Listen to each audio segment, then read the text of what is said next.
E aí, pessoal, vamos falar sobre nutrição e futebol, especificamente aqui falando sobre os micronutrientes, ou seja, vitaminas e minerais que seriam essenciais de acordo com esses experts da UEFA, que a partir desse artigo aqui que eu fiz a sinalização, a montagem desse vídeo aqui, e também sobre alguma suplementação, né, que é utilizada para favorecer principalmente uma melhora do desempenho esportivo desses atletas, desses jogadores de futebol, tá bom? Então, lembrando que esse é o terceiro vídeo sobre futebol. O primeiro vídeo foi relacionado principalmente para falar sobre os macronutrientes, a recomendação principalmente de carboidratos, o que fazer para se preparar para uma partida oficial de futebol. O segundo vídeo foi relacionado como faz, quais são as recomendações de carboidrato, de proteína e de gordura para melhorar o seu desempenho no treinamento desse futebol, para garantir então um bom benefício e um bom desempenho nessa partida oficial. E agora a gente vai falar aqui sobre principalmente os micronutrientes essenciais de acordo com esses experts da UEFA relacionando aí sobre o futebol. Então, os quatro em destaque citados por esses autores acabou sendo a vitamina D, o ferro, o cálcio e o magnésio. Então, eu vou falar um pouco sobre esses quatro nutrientes, esses quatro micronutrientes. Então, primeiro relacionado sobre vitamina D. Vitamina D, já fiz um vídeo, já fiz uma playlist aqui na própria página, com 7 vídeos, são mais de 2 horas de gravação, caso você tenha curiosidade para saber mais sobre o tema, mas basicamente foi mostrado por esses experts da UEFA que existe uma deficiência até que bem grave em jogadores de futebol, mesmo eles estando expostos ao sol, já que tem diversos fatores de risco associado, como por exemplo a própria latitude, ou o uso de protetores solares enquanto fazem, por exemplo, treino ou a própria partida, foi verificado que 65% desses jogadores de futebol estudados estavam com níveis reduzidos de vitamina D. O melhor marcador para você pedir no exame de sangue, que eu falo bem sobre o exame de sangue laboratorial, né, exames laboratoriais de vitamina D, é a 25-OH vitamina D, também conhecida como 25-hidroxivitamina D, ou seja, quando ela sofre aquela hidroxilação na fase do seu fígado, tá bom? A recomendação é de pelo menos 25 nanogramas por mililitro, onde 65% desses jogadores apresentavam menores do que 25 nanogramas, tá? Onde a sugestão principalmente por esses autores, é estar em níveis de pelo menos 40 nanogramas por mililitro. Lembrando que níveis mais baixos de vitamina D têm uma associação principalmente com uma redução do desempenho esportivo, uma maior incidência de doenças, então uma queda da imunidade e principalmente também prejudicando a recuperação desses atletas, tá? Só para fazer aqui um exemplo prático para vocês que eu explico bem no vídeo sobre suplementação de vitamina D, e já que a recomendação é de 40 nanogramas por mililitro, se você tem 20 e quer chegar a 40 de vitamina D, basta você fazer uma suplementação de 2.000 I de vitamina D durante 3 meses todos os dias, onde a minha sugestão é a suplementação pela manhã, após o café da manhã, após você se alimentar, por ser uma vitamina lipossolúvel. Aqui um exemplo de uma marca, por exemplo, o Adera, que você tem a cápsula aqui 2000 I. A sugestão é sempre você fazer um exame de sangue para você garantir e verificar que realmente é necessária a suplementação de vitamina D.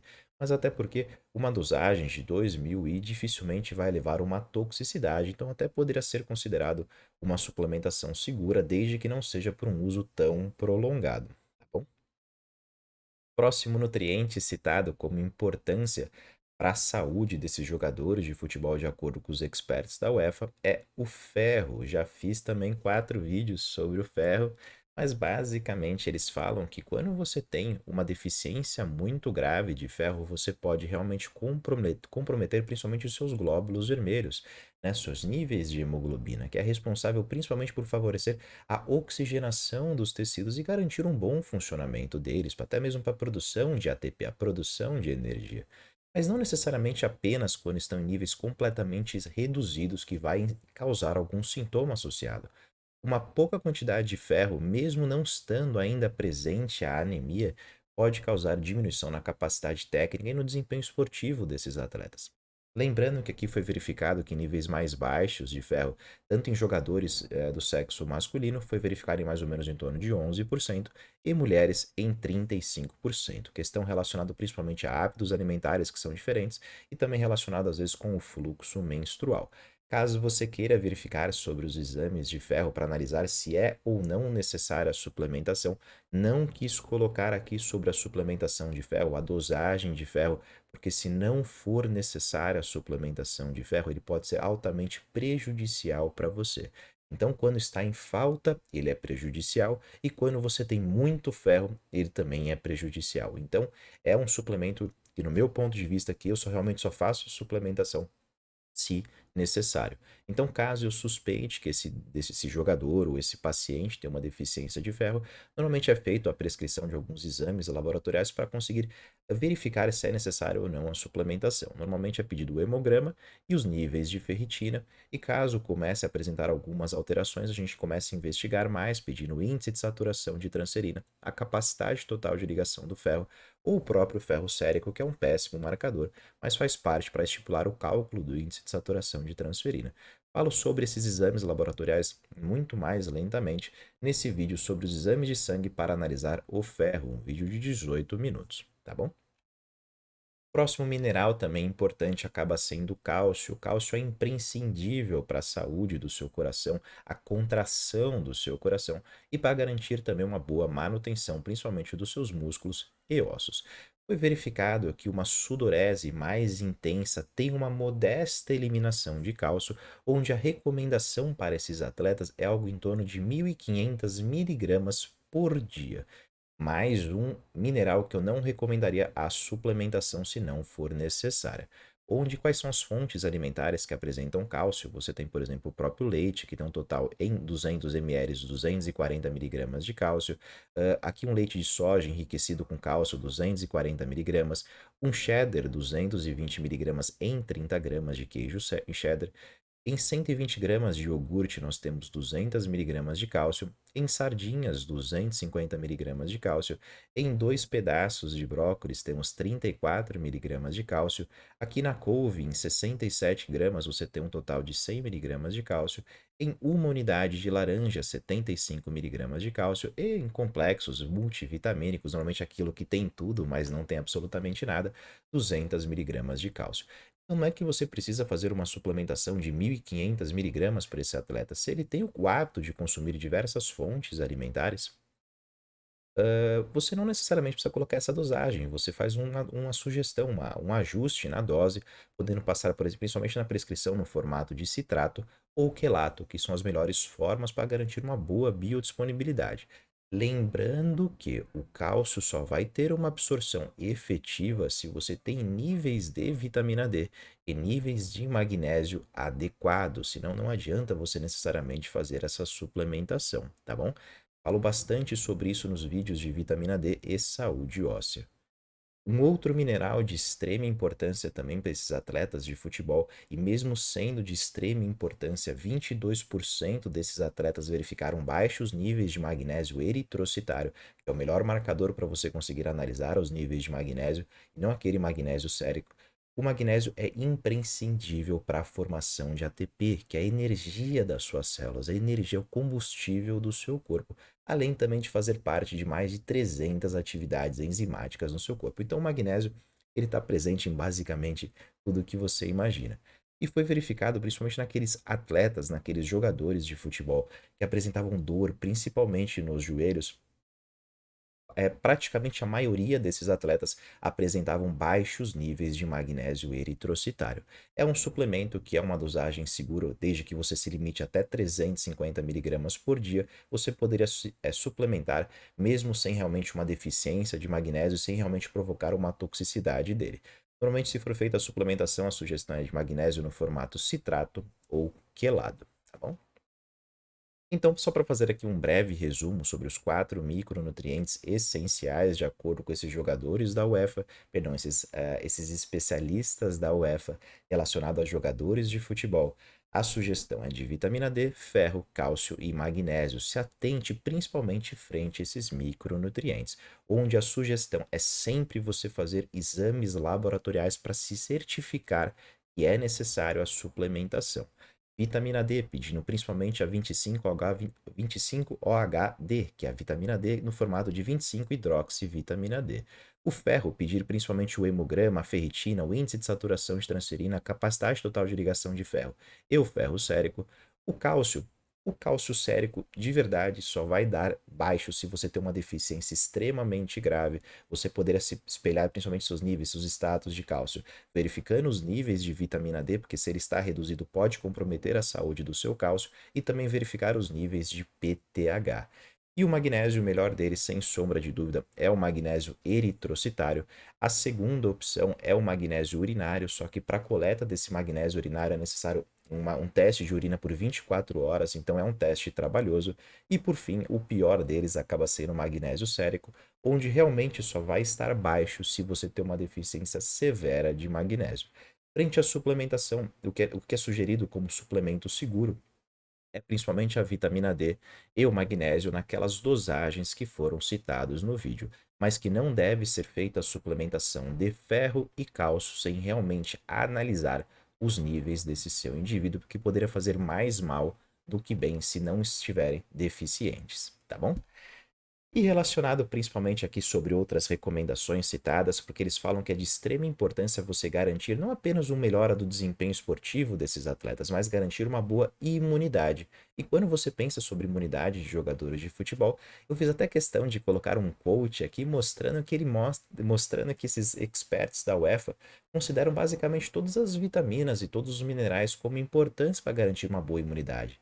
Então, ferro, zinco, magnésio, manganês, selênio, cobre, vitamina A, C, D, E, vitamina B6, vitamina B12 e o ácido fólico, que é a vitamina B9, que poderia estar associada principalmente aí, nos seus níveis, a sua deficiência está solicitada com níveis mais baixos de imunidade, tá bom?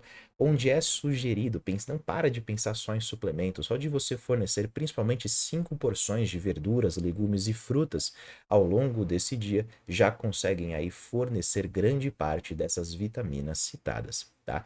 E outra coisa que os autores falam é sobre a importância da sua saúde intestinal, pensando principalmente na suplementação de probióticos, né? Probióticos são micro-organismos que conseguem favorecer, auxiliar no manejo da saúde do seu microbioma intestinal, tá bom? Lembrando que aqui o próprio artigo ele fala, né, esses experts da UEFA falam que seria sugerido principalmente a suplementação de dois tipos de cepa, que é de bifidobactéria e de lactobacilos, que você encontra, por exemplo, nesse suplemento aqui conhecido como Probiatop. Aqui eu procurei, pessoal, um suplemento aleatório, tem diversos exemplos que você encontra em farmácia, em lojas de suplemento. Mas a minha opinião é que não seria sugerido utilizar apenas duas cepas, bifidobacterias e lactobacilos, eu também colocaria o coccus, os lactococcus, por exemplo. E você conseguiria então dessa maneira, fornecendo bifidobacterias, lactobacilos e lactococcus, fornecer uma boa quantidade da saúde do seu intestino, tanto delgado como o seu intestino grosso. Uma sugestão de suplementação poderia ser o Synforte, que contém esses três tipos de cepa, mas o que normalmente eu vejo no consultório quando passa por um gastroenterologista e chega, por exemplo, num consultório de nutrição, é que normalmente é prescrito esse Culturelle, que é basicamente uma única cepa, um único lactobacilo, e foi mostrado na literatura que uma única cepa probiótica realmente não é o melhor. Normalmente é interessante colocar múltiplas cepas, tá bom? Então, sobre probióticos também.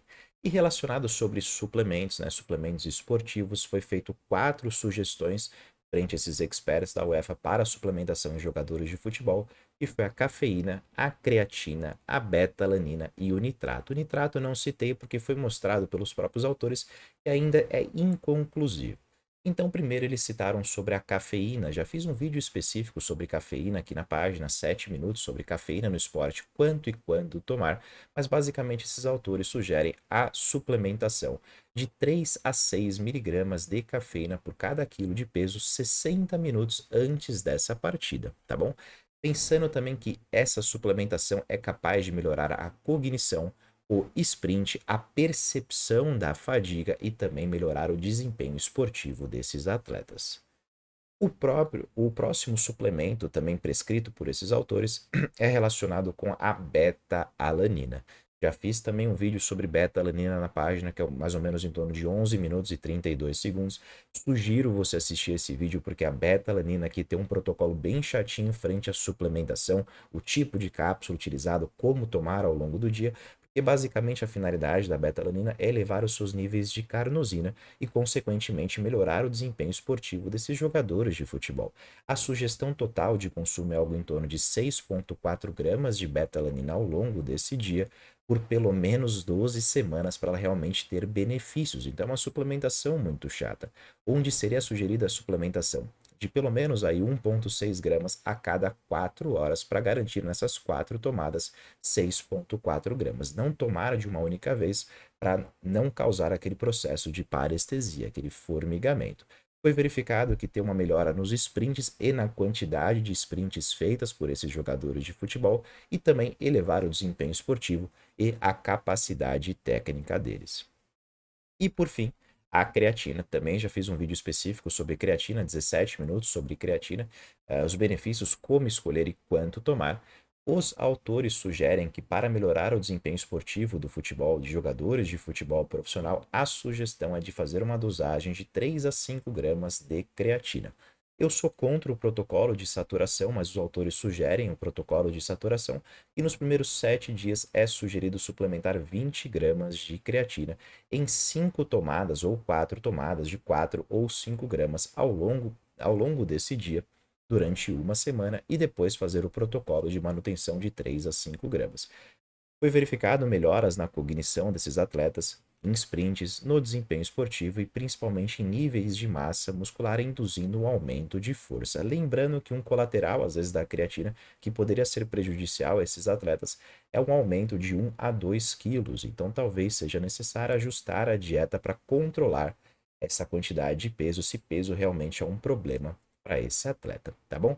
Então aqui é relacionado sobre os suplementos e sobre os micronutrientes essenciais no futebol, de acordo com os especialistas da UEFA. Espero que vocês tenham gostado e até o próximo vídeo.